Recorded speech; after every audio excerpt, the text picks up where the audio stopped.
Hello friends, welcome to பட்டு சமையல். இன்றைக்கி அடுப்பாங்கரையில் சிம்பிளாக டேஸ்டியாக ஒரு வெஜ்ஜு பிரியாணி தான் பார்க்க போகிறோம். இதுக்கு நம்மள்கிட்ட பிரியாணிக்கு நாம் விருப்பப்படுற காய் எல்லாத்தையும் சேர்த்துக்கிட்டு கொஞ்சமாக தயிர், இஞ்சி பூண்டு பேஸ்ட்டு, மஞ்சத்தூள், தனி மிளகாத்தூள், மல்லித்தூள், கரம் மசாலா வந்து கடைசியாக இப்போ கொஞ்சமாக சேர்த்துக்கணும், கடைசியாக கொஞ்சம் சேர்க்கணும். எல்லாமும் காரத்துக்கு ஏற்ற மாதிரி நாம் ஒவ்வொன்றா எத்தனை விருப்பப்படுறோமோ அத்தனையும் சேர்த்துக்கலாம்.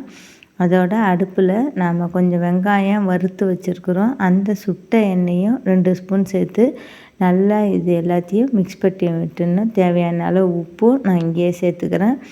நல்லா ஊறணும், 1 நிமிஷம் அளவுக்கு ஊறினா இன்னுமே நல்லா டேஸ்ட் வைஸ் நல்லாயிருக்கும். நல்லா பெரட்டி விட்டுட்டு தக்காளி தேவை கிடையாது, நம்ம தயிர் போட்டிருக்கிறதுனால.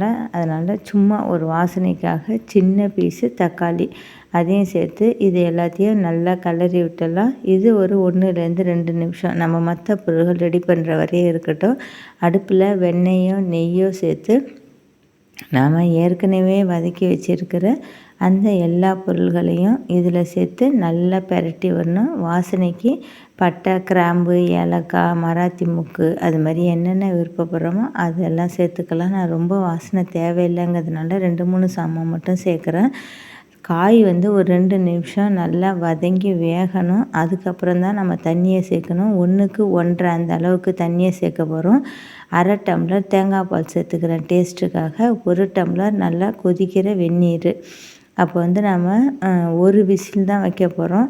1 விசில் வச்சு 2 நிமிஷம் சிம்மில் வைக்க போகிறோம். அதுக்காக நான் வெந்நீர் சேர்க்குறேன். இப்போ மீண்டும் வாசனைக்காக கொஞ்சமாக கரம் மசாலா, இதோட சேர்ந்து புதினா தழை, கொத்தமல்லி தழை எது விருப்பப்படுறோமோ சேர்த்துக்கலாம். நம்ம பொரித்து வச்சுருக்கிற பெரிய வெங்காயம் 3 பெரிய வெங்காயம் பொரித்து வச்சுருக்குறோம். இதெல்லாம் இதோட முக்கியமான டேஸ்ட்டு. அதை மேலே சேர்த்து குக்கர் விசிலில் வெந்நீர் சேர்த்துருக்கறனால 1 விசில் வச்சு மிதமான சூட்டில் ஆஃப் பண்ணிடலாம். ரொம்ப டேஸ்ட்டாக இருக்கும் இந்த பிரியாணி. இதுக்கு நான் சோனா மசூரி அரிசி தான் பயன்படுத்தியிருக்கிறேன். எது வேணாலும் போட்டுக்கலாம். தேங்க்யூ.